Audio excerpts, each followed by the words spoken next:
and welcome to the SciFirst MovieTalk episode. So in this episode, I'm discussing the 2014 science fiction action sequel, Transformers Age of Extinction, as directed once again by Michael Bay and as based once again on the popular Hasbro Transformers toy franchise.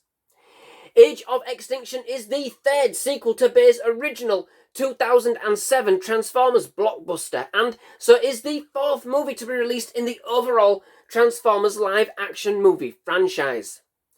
Set some years after the events of the last movie in the series, 2011's Transformers Dark of the Moon, following the catastrophic Battle of Chicago, the humans have now severed all ties with the Transformers, now seeing them as a threat, and in doing so, a Black Ops team known as Cemetery Wind are now hunting down and executing each and every remaining Transformer on Earth, regardless of whether or not they are Decepticon or not, repurposing their tech for our own military ends.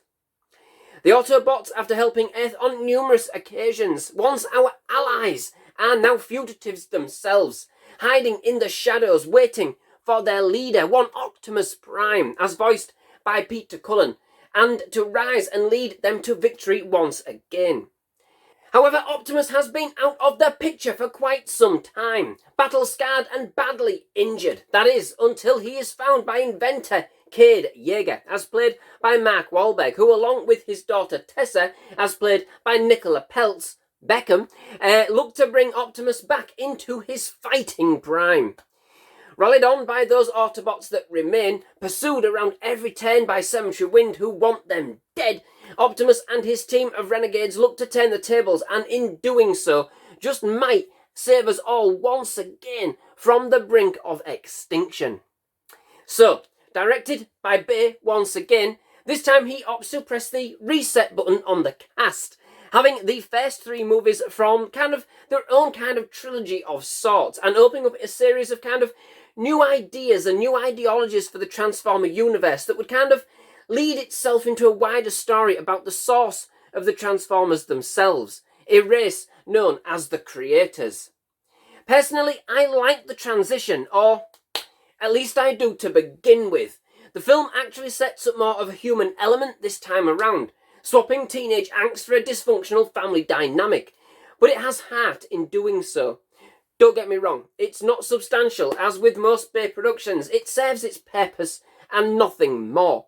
But it's still fairly warm and welcoming, toning down less of the comedy for a bit more drama. It's probably the one that really kind of tries its hardest of this era to make the human element part of the story first and foremost. What I think it does do very well is highlight the plight of the Transformers, something that's kind of been missing in some of the previous installments. It actually makes their strife kind of personal, providing this emotional core that the others had kind of failed to do for those characters. Previously we had seen the Transformers as beings in their own right, but this time around we had a sense of their weaknesses, their vulnerabilities and insecurities, but yet also their passion for doing what's right, even in the face of everything they had come to understand working against them. I must admit that the setup works very well, all told, and kind of builds this quite intriguing premise, though we're now kind of 4 installments in. But then therein lies the problem. The setup for as sincere as it is, just can't help but give way to Bay's usual formula. Now, don't get me wrong, his formula creates spectacle. It doesn't fail here. It does exactly what it says on the tin. There is still more than enough of that to go around. But 4 movies in, it's starting to feel a very kind of repetitive kind of situation. And in this installment specifically, it really does feel like a story within a story that's kind of embedded in to just ensure that the formula plays out.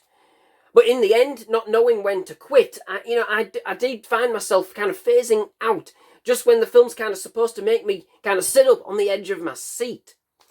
The balance for the Transformers on Earth has kind of shifted, and the film makes you feel this. It does. There's an element of persecution and despair that's truly hard to ignore. But then the film kind of seems to throw all of that it had kind of built in service to this, away kind of in favour of yet another plot that involved keeping something away from Megatron once again, or Galvatron, as the case in point may be. Yet again, another game of hide the device, swapping the movie's originality, if you like, at the beginning for more of the same fodder that we had already seen, just wrapped with a bit of a different bow. It feels very political at times and can be a heavy take as a result, but we do kind of balance this with some amazing contraptions and kind of I would say a likely evolution for the Transformer tech, with the human race looking to cash in, which was inevitable. There are some spectacular cinematic shots, the detail in each is crisp and brilliantly thought out, and Prime's resurgence is something to savour. We get to see that there have been and are different breeds of Transformer, and in fact a glimpse to what actually else may actually be out there, opening up a much wider universe than just the Transformers and us. I do believe that they had kind of used an IMAX camera for some of the movie's wide-angled shots, and the difference in the cinematic is unbelievable. Some moments certainly play to the camera, more so. Bay, he does continue his mission to level every remaining city in the United States, and then even turns his attention on China if that wasn't enough. And indeed, we do actually have the Dinobots, dinosaur Transformers, albeit right at the very end. But they are more than worth the wait, it's just we just get nothing from them. It's just a shame that much of their backstory, and indeed any kind of story for their existence at all, although somewhat kind of linked with the plot of the movie, is never really substantiated. There's glimpses, but nothing that I would even call a tease. It all just kind of seems a little flat in this department, and really something they could have really gone to town on. It's certainly longer than needs be, that it really feels, especially towards the end, that things have really just been padded out for the sake of it. Like I've already said, a story within a story almost, kind of falling back on the usual formula we have kind of seen from the franchise so far. Overall, Bay's grand reset is not quite all that one would have hoped. It sets things up decently enough, the stakes feel real, there's a lot more of an emotional kind of personal element, especially for the Transformers, the weight of which is certainly felt. The action, the strife, the story, at least for the most part, feels more personal. The Transformers certainly have more substance on an emotional level this time around, and the level of detail with them and their transformations continues to dazzle. It doesn't disappoint in that department. However, I do think Bay gets carried away towards the end and really doesn't know when to let go of a good thing, devolving the story into yet another game of hide the object for the Transformers, recycling very much of what has come before and extending the kind of movie's runtime to the point of saturation. So, that brings me to the end of this episode. Many thanks for watching. I do hope you've enjoyed it. If you have, please do leave a like. Please do hit that subscribe button for more movie reviews, trailer reactions and other movie related content. Absolutely loved having you at SciFirst MovieTalk and definitely love to have you back. Most of all, just thank you very much for watching. Goodbye.